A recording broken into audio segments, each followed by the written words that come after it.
Dans cette vidéo, je vais littéralement tout vous dire sur ce que vous devez savoir pour investir dans l'intelligence artificielle en 2025. Et j'ai passé ma journée entière à analyser pour vous les meilleurs ETF en intelligence artificielle et vous faire le tri des top ETF selon moi. Et j'ai littéralement prévu qu'à la fin de cette vidéo, après l'avoir regardé en entier, donc c'est pour ça que vous devez regarder cette vidéo jusqu'au bout, que vous ayez tout simplement une stratégie très claire pour investir dans l'IA de manière diversifiée.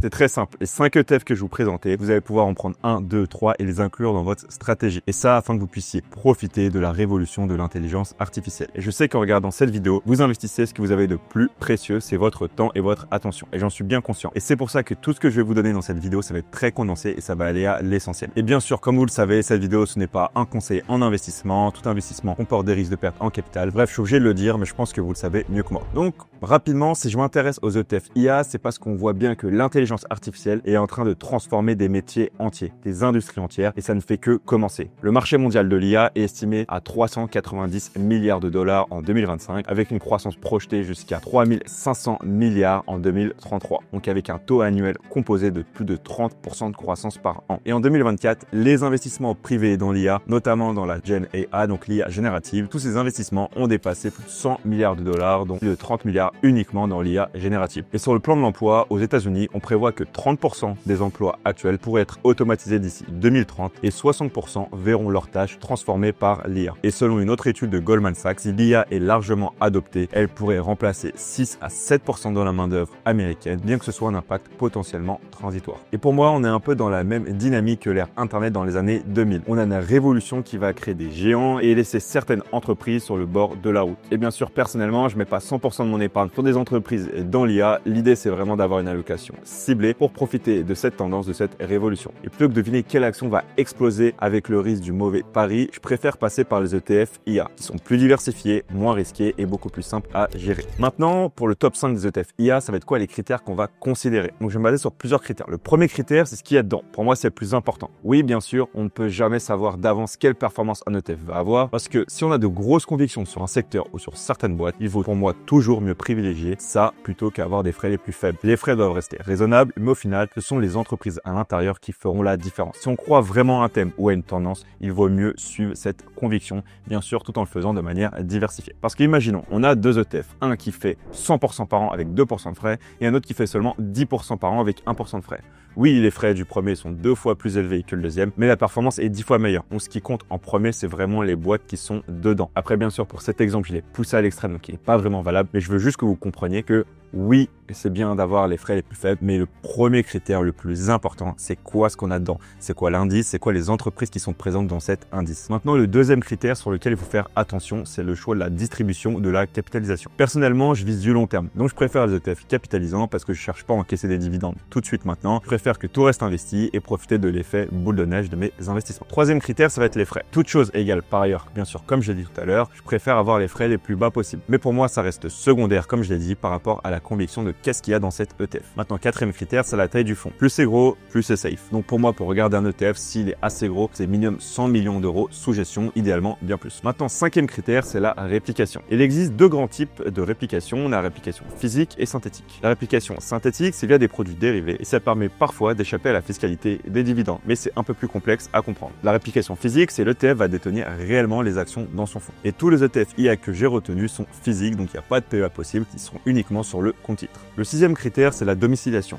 Et là, ça change beaucoup de choses et c'est un thème qu'on voit très peu sur YouTube. Quand on a une réplication physique, même si l'ETF est capitalisant, les dividendes subissent un prélèvement à la source avant d'être réinvestis pour des entreprises aux US. En Irlande, on a environ 15% et au Luxembourg, c'est environ 30%. Et donc, ça représente un écart de 0,3% à 0,4% de performance par an sur un indice très exposé aux actions US. Et sur 15 à 20 ans, l'effet composé creuse une vraie différence. Donc, toute chose égale par ailleurs, on va privilégier les ETF domiciliés en Irlande pour avoir le prélèvement à la source le plus faible. Maintenant, une fois qu'on a vu tous les critères, je vais vous présenter mon top 5 des meilleurs ETF IA. Donc pour le numéro 5, tout en haut de ma liste, c'est le Amundi MSCI Robotics and AI. Sur le papier, cet ETF s'appelle Robotics and AI, mais quand on ouvre le capot, c'est surtout du big tech américain et des semi-conducteurs. Et donc on a un nom d'ETF assez trompeur et c'est pour ça que pour moi, il faut toujours regarder ce qu'il y a dans un ETF quand ce n'est pas un gros indice. Et donc quand on zoome dedans, quand on regarde cet ETF, sur le papier, ça paraît super diversifié. On a plus de 160 entreprises dedans, mais en réalité, si on creuse un peu plus, c'est encore trompeur. Pourquoi? Parce que les 10 plus grosses entreprises pèsent déjà 40% du fonds. Et dans ce top 10, on retrouve toujours les mêmes géants américains.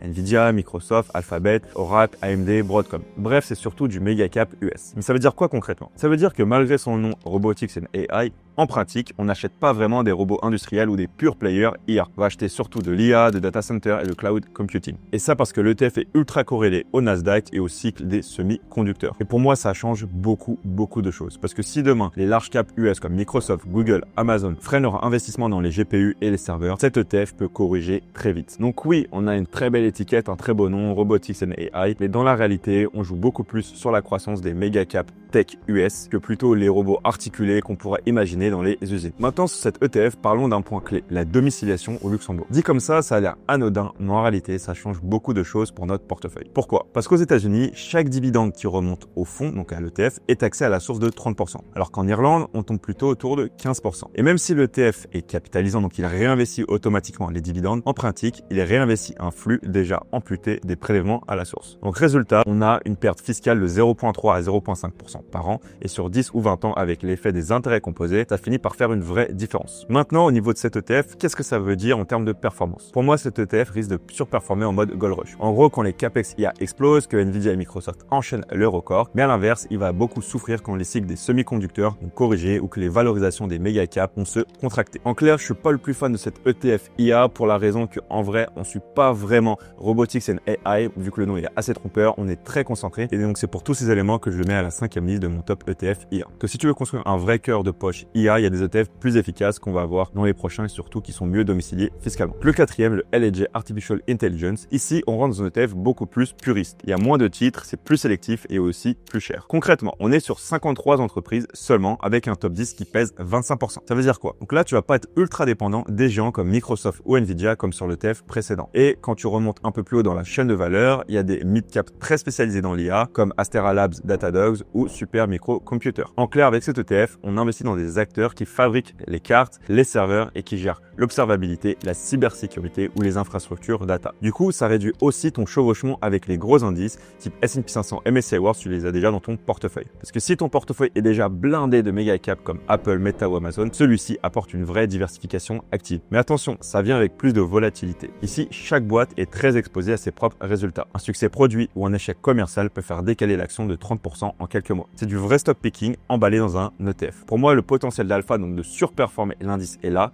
mais la volatilité aussi. Fiscalement, c'est une bonne nouvelle parce que le fonds est domicilié en Irlande. Donc les flux US subissent une retenue de seulement 15% avant réinvestissement contre 30% au Luxembourg. Ça fait une vraie différence énorme sur le long terme grâce à l'effet des intérêts composés. Le revers de la médaille, c'est son coût, ses frais, avec 0,49%, donc 49 points de base. C'est le plus cher de la sélection, mais en échange, on a vraiment un ETF et diversifié. On a des rebalancements aussi réguliers, une sélection uniquement d'entreprises avec un vrai revenu lié à l'IA, pas juste celles qui mettent AI dans leur slide. Et en pratique, pour moi, cet ETF surperforme quand le marché élargit la performance au-delà des 7 magnifiques. En gros, quand les mid-cap IA commencent à capter la demande des entreprises, mais il va sous-performer si tout reste concentré sur les gros comme Microsoft, Nvidia et Amazon. Donc pour moi, cet ETF, c'est vraiment un pure player IA. C'est idéal si tu veux diversifier hors méga cap, assumer un peu plus de volatilité et miser sur des acteurs spécialisés de l'écosystème. Mais il faut accepter le deal, plus cher, plus volatile, mais surtout plus pur en termes de IA. Maintenant, le 3e ETF, ça va être le iShares AI Adopters and Applications. Ici, on change complètement d'angle. Avec cet ETF, tu ne joues pas seulement ceux qui fabriquent les puces ou les data centers, tu joues ceux qui utilisent vraiment l'IA au quotidien, avec la santé, l'industrie et la finance. Concrètement, qu'est-ce qu'il y a dedans? On a 90 titres dedans, mais le top 10 ne pèse que 20%. Ça veut dire qu'on a une meilleure répartition du risque. On est plus équipondéré. On n'a pas de dépendance énorme à 2 ou 3 entreprises et donc la performance se diffuse sur un panel plus large. Côté secteur, c'est assez unique. Pourquoi? Parce qu'on a 35% en tech, 30% en santé avec Thermo Fisher, leader mondial des équipements de diagnostic et d'analyse de données biologiques qui intègre au-delà des modèles IA dans ses process. On a 15% d'industrie avec Emerson,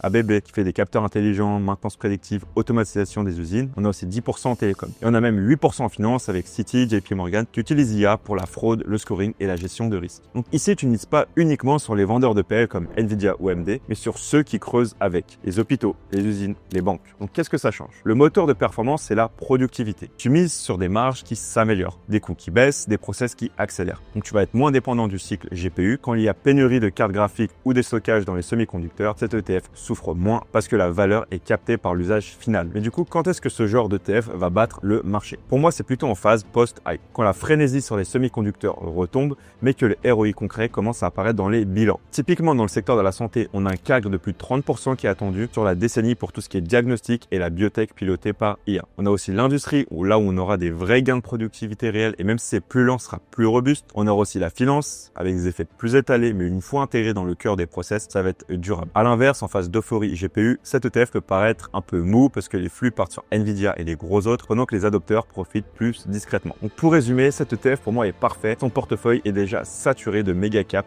tech US. Si tu diversifies la performance vers la demande finale, vers ceux qui transforment vraiment leur business avec l'IA, ça sera plutôt cet ETF. Ça va être beaucoup moins sexy qu'un Nvidia qui a fait x10, mais c'est beaucoup plus défensif et c'est plus robuste à long terme. Maintenant, pour le deuxième ETF, on a le Wisdom Tree Artificial Intelligence. Là, on est sur un ETF beaucoup plus offensif. On l'appelle souvent l'approche pelle et pioche de l'IA. Pourquoi? Parce qu'ici, on ne va pas miser seulement sur les entreprises qui utilisent l'IA comme l'ETF précédent, mais sur celles qui fournissent l'infrastructure, les semi-conducteurs, la mémoire, les interconnexions. Dans la composition de cet ETF, on a 55 titres avec un top 10 qui pèse environ 35%. Donc quand on regarde dedans, qu'est-ce qu'il y a? AMD, Nvidia, SK Hynix, TSMC, Micron, NXP. Ce sont eux qui fabriquent les GPU, la DRAM, HBM, les ASIC, bref, le carburant de l'IA. À côté, tu retrouves aussi Amazon et Microsoft, côté cloud, mais clairement le focus est semi-hardware. Donc qu'est-ce que ça veut dire? Cet ETF pour moi est ultra exposé au cycle de CAPEX IA. Quand les hyperscalers comme Google, Amazon, Microsoft, Meta commandent des dizaines de milliers de GPU Nvidia ou investissent dans des baies de mémoire SK Hynix, cet ETF explose à la hausse. Mais l'inverse c'est aussi vrai. Quand il y a surcapacité mémoire, digestion d'inventaire ou ralentissement d'investissement, les semi-plongent et historiquement c'est le secteur le plus volatile du thème de l'IA. Et dans cet ETF, on va être aussi exposé à des entreprises hors US avec TSMC pour Taïwan, on aura SK Hynix en Corée, bref. Et tant que les tensions restent contenues, pas de souci, mais c'est un risque qu'il faut accepter en investissant ici. Maintenant, c'est quoi les scénarios possibles avec cet ETF? Comme je vous l'ai dit, si on a un scénario CAPEX IA no limit, si hyperscalers continuent d'investir massivement, cet ETF peut surperformer très fort. Maintenant, si les entreprises temporisent ou que le cycle mémoire s'inverse, on peut avoir des drawdowns très violents de moins 30 à moins 40% en quelques mois, ce qui est classique dans les semis. Donc pour conclure, au niveau de cet ETF, pour moi, c'est le satellite offensif par excellence dans un portefeuille. On va l'utiliser pour booster notre bêta IA, on va jamais mettre tout notre portefeuille là-dessus. Et pour moi, cet ETF, c'est vraiment l'idéal si on veut le combiner avec un cœur de portefeuille beaucoup plus stable. Et donc cet ETF, pour moi, c'est comme un booster quand la vague d'investissement IA est en pleine expansion. C'est ultra puissant, mais c'est à doser. Maintenant, mon top 1 des meilleurs ETF IA, le premier c'est le X-Tracker Artificial Intelligence et Big Data. Et là, on parle d'un ETF cœur de portefeuille. Donc qu'est-ce qu'on a dedans? Donc on a 88 titres, mais attention, le top 10 pèse déjà 45%. Avec Oracle, Nvidia, Alphabet, Amazon, Microsoft, Apple, Palantir, Bank of America, Meta, etc. En gros, dans cet ETF, on achète les plateformes qui dominent l'IA, la monétisation des données et la cybersécurité. Et donc, qu'est-ce que ça veut dire concrètement? Dedans, on est exposé à toute la chaîne de valeur IA, les pure players IA, Nvidia, AMD, les plateformes cloud, Amazon, Microsoft, Oracle, aussi l'IA générative avec Alphabet, Meta, Palantir et la cybersécurité. On a aussi des acteurs plus traditionnels comme Bank of America, Standard & Poor's, mais globalement, c'est du big tech et ça représente 80% de pondération US et 65% de secteur technologique. Et le point clé à retenir de cet ETF, c'est qu'il va être très chevauchant par rapport à un S&P 500 ou un MSCI World. Du coup, c'est peu différenciant. Mais ça ne veut pas dire que ce n'est pas utile, bien au contraire. Pour moi, si on part d'un portefeuille zéro, donc on n'a rien qui est mis, ça peut être un bon cœur de portefeuille. Et pourquoi? Premièrement, au niveau de sa taille, on a plus de 5,5 milliards d'euros, donc c'est massif, liquide et on aura des spreads serrés. Son coût, on a un TER à 0,35%, donc 35 points de base. C'est assez compétitif pour un ETF sectoriel. La domiciliation, on est en Irlande, c'est un capitalisant, donc on bénéficie de la meilleure mécanique fiscale pour un investisseur français avec les retenues à la source. Et pour moi, surtout, il couvre l'ensemble de la chaîne de valeur de l'écosystème IA, qui est pour moi, du coup, ce qu'on recherche le plus quand on investit dans l'IA. Au niveau des risques, évidemment, tu as une forte concentration, il y a 45% dans le top 10 et tu as une dépendance énorme aux méga cap US. Donc si tu as déjà beaucoup de Nasdaq 100 ou de S&P 500 dans ton portefeuille, comme je te l'ai dit, il faut faire attention au chevauchement et du coup au double emploi. La solution, c'est de l'utiliser comme un cœur de portefeuille si on n'a pas du S&P 500 ou du MSCI World et de l'associer à des satellites qui diversifient vraiment comme d'autres ETF plus spécialisés. On peut avoir le Wisdom Tree pour l'infrastructure pelle et pioche. On peut aussi avoir l'iShares force pour l'adoption par les secteurs santé, industrie et finance. Donc bref, pour un portefeuille plutôt IA, pour moi c'est un cœur de portefeuille. On peut mettre d'autres ETF plutôt satellites avec. En clair, si je devais n'en garder qu'un pour commencer, ce serait plutôt lui. Maintenant, les points de vigilance pour un investisseur français, on va investir sur le compte titre parce que tous ces ETF ne sont pas disponibles sur le PEA. Donc comme je l'ai dit, ces ETF sont capitalisants et majoritairement exposés aux actions US. Et là, je l'ai déjà dit, mais c'est un point clé, la domiciliation. Irlande, on sera imposé à 30% sur les prélèvements à la source. Luxembourg, 30%. Donc on a un peu une perte fiscale au niveau des prélèvements à la source, même si c'est capitalisant. Parce que les dividendes encaissés par le fonds, il y a un prélèvement à la source qui s'encaisse d'abord et après les dividendes restants vont être investis, mais on a une petite perte fiscale. Aussi, on est exposé au risque de change euro-dollar parce que ces ETF ne sont pas couverts en euros. Donc concrètement, on s'expose au risque euro-dollar en plus de la performance des actions. Aussi, il faut faire attention au chevauchement avec les indices larges. Par exemple, si on a un ETF avec des méga caps US, on a du S&P 500, Nasdaq ou MSCI World, là dans notre portefeuille, on aura un gros chevauchement.